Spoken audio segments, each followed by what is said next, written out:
And those are some of the headlines. This is Democracy Now!, democracynow.org, The War and Peace Report. I'm Amy Goodman.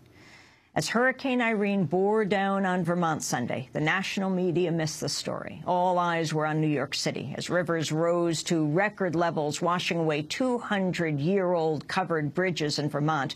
Communications, roads, and internet around the state broke down. WDEV broadcasters Ken Squier, Eric Michaels, Lee Kittell, Tom Beardsley, and the station meteorologist Roger Hill stayed on the air 24 hours. It normally goes off the air from midnight, 5 a.m., providing a link to stranded citizens and communities. Running on generators and with no internet, WDEV became the link between communities that were cut off on all sides, as citizens provided one another with news, information, reassurance. As Vermont and northern New York submerged, national media pronounced the storm over and a dud. Ken Squier is owner of WDEV, an 80-year-old family-owned independent music news and sports station that serves roughly the northern third of Vermont. WDEV was founded by his father in 1931. Squier's in the Motor Sports Hall of Fame, among others, for his work for CBS Sports, bringing NASCAR to TV. Ken Squier has been a fierce critic of media consolidation and advocate for independent media, albeit commercial media. Ken Squier joins us now from Waterbury, Vermont. Welcome to Democracy Now!, Ken. Thank you, Amy. It's good to have you with us. Well, talk about what has happened in Vermont. I mean, you have been a real nerve center, even for the Vermont government, in understanding what was taking place, the devastation that isolated so many communities from each other as bridges and roads were washed away.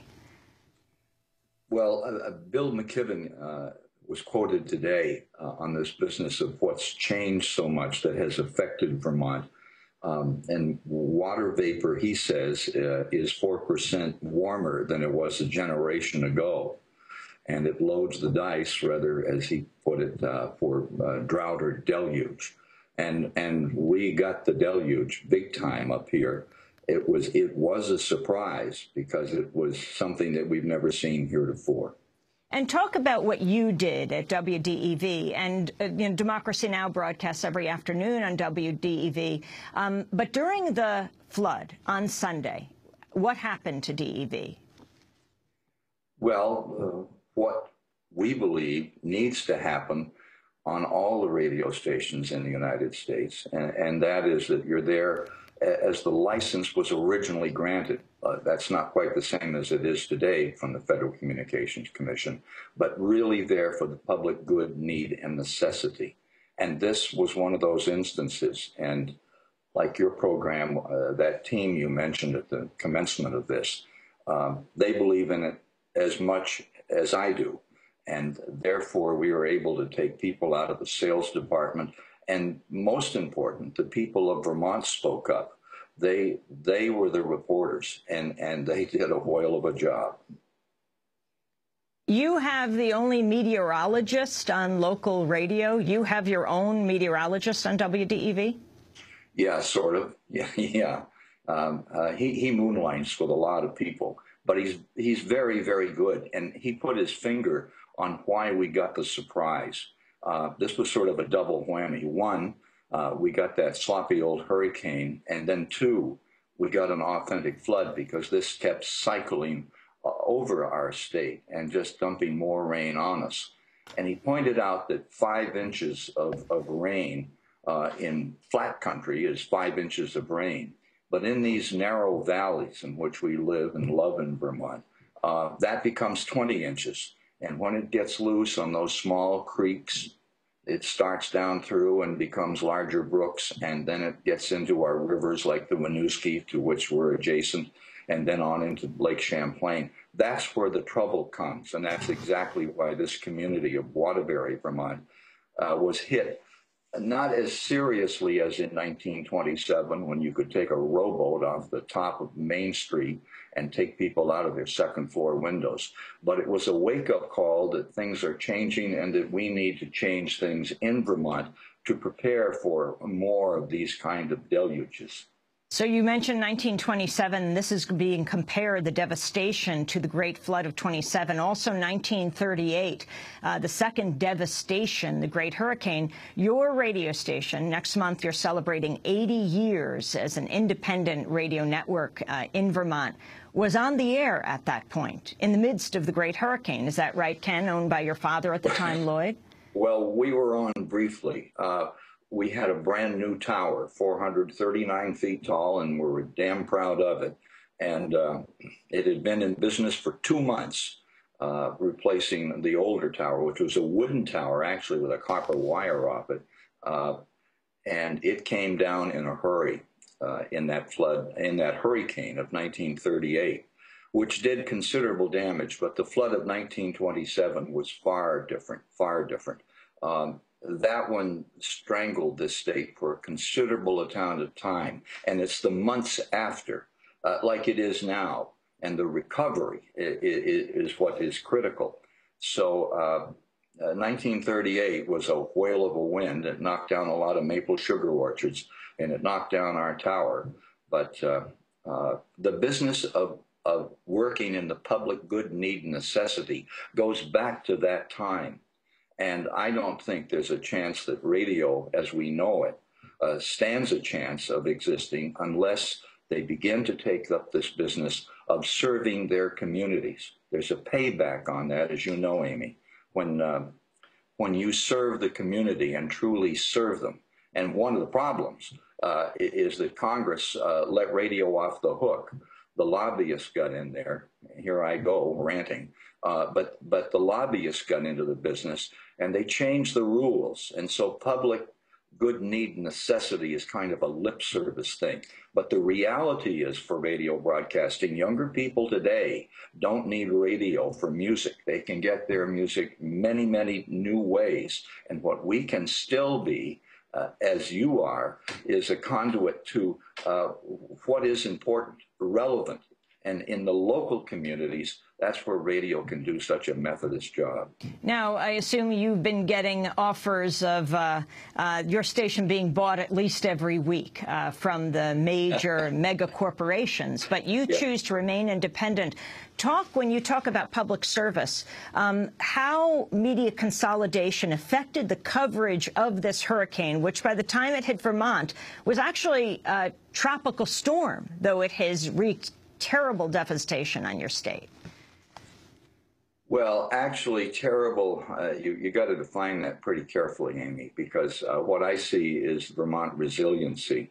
You know, if you live up here and you get used to those 3- and 5-foot drifts in the winter, when we get those blizzards, people get along and they work together. And that's part of what local radio, if it's properly done in our minds, can make the difference. It brings the people together as a community. And I'm now ducking away from your question. Do it again. I'm sorry. Well, just asking about how you feel media consolidation affected the ability for people to communicate in Vermont.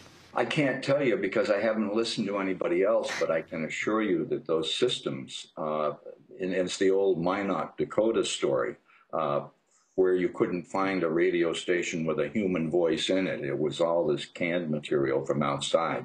I'm sure that was prevalent. And that was at the time of a terrible train derailment that led to an ammonia spill that made so many sick, but there could get no warning out because the stations were being programmed from outside the state of North Dakota. Indeed, yeah.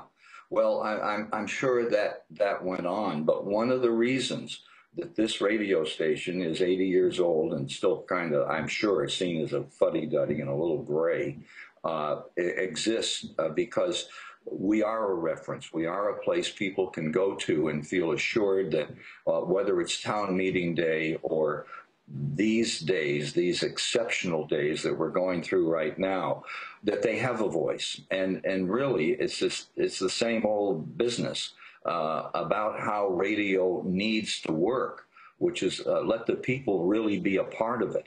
And you can do that on a commercial radio station and exist. You won't make quite the profit of those milking machines that just pour out the music and treat it like milk. It is more than that, and it becomes something that is of consequence in the community. Radio needs to be of consequence.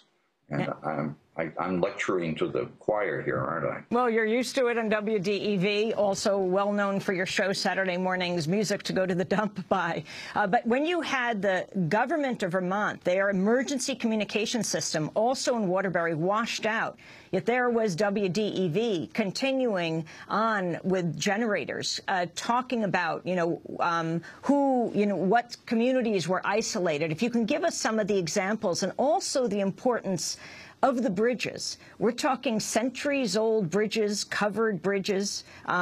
Scores of bridges overall have been wiped out at this point. And you mentioned, Ken, how this has to be instructive of where Vermont needs to go today, how it needs to be prepared. If you could talk about what you see needs to be done.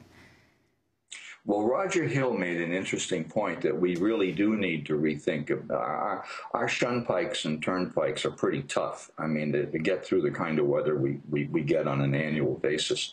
But maybe it's time to rethink the size of culverts that we use, because where the water dams up in the first place are in culverts. And perhaps we need to rethink that, because they wash around them, wash about them, and the next thing you've got a 10-foot hole in the road that counts to get to the community center. I thought that was an interesting point that he made in some of the broadcasts. We're a tourist state. We're still proud of our agriculture, but we know what business we're in. And we're in the business of people getting away from metropolitan areas and enjoying beautiful countryside. My dad used to say there were two reasons to live in Vermont. One was September and the other October, because the leaf lookers all came and still do. So when we lose those covered bridges, we're losing more than heritage and tradition. We're losing one of the tickets that we have to attract people to this state and find out that we have a great symphony orchestra, that we have wonderful chamber orchestras, that we have people that care about people coming up here. And that's tragic, because that is the future for us. We are the beckoning country, and losing that part of that heritage that people are searching for in the United States. I think it's vital that we consider what is happening to us now. Actually, Amy, we had two things happen to us. We had a sloppy old hurricane come up through here, and out of that has come this flood. So it's 1938 along with 1927, and that's what set us back a pace or two. But to watch the resiliency of these communities dealing with these problems and getting out the word today of how far we've come since yesterday, that's typical Vermont. Now, Ken Squier, I know you cover elections like everyone else, or maybe not like everyone else, but we're moving into a presidential election year. And I wanted to end with the quote of Republican presidential candidate Michele Bachmann, who made comments over the weekend regarding the destruction caused by Hurricane Irene. She described both the hurricane and last week's earthquake in the eastern United States as a warning from God. Yes. And I don't know how much God has to do to get the attention of the politicians. We've had an earthquake. We've had a hurricane. He said, are you going to start listening to me here? Listen to the American people, because the American people are roaring right now because they know what needs to be done. They know the government is on a morbid obesity diet. It's got to rein in the spending. This is not a difficult problem to solve. That was presidential candidate Michele Bachmann. Ken Squier, your concluding comments. Well, I'm pleased to hear that it's not a difficult problem. Gosh, it seems like we could deal like Vermont and get through it in a couple of days and be back on the right track. But I don't think that's quite the way it is. It's certainly it's. I'll tell you what I wish God would come down and say: term limits. Ken Squier, I want to thank you very much for being with us, owner of radio station WDEV in Vermont, which stayed on through the storm at the time when the Emergency Center for Communications for the government went down in Waterbury. They moved to Burlington. He stayed on the air 24 hours. He's president of the Radio Vermont Group, NASCAR legend in the Motor Sports Hall of Fame. Thanks so much for being with us. This is Democracy Now!, Democracy Now!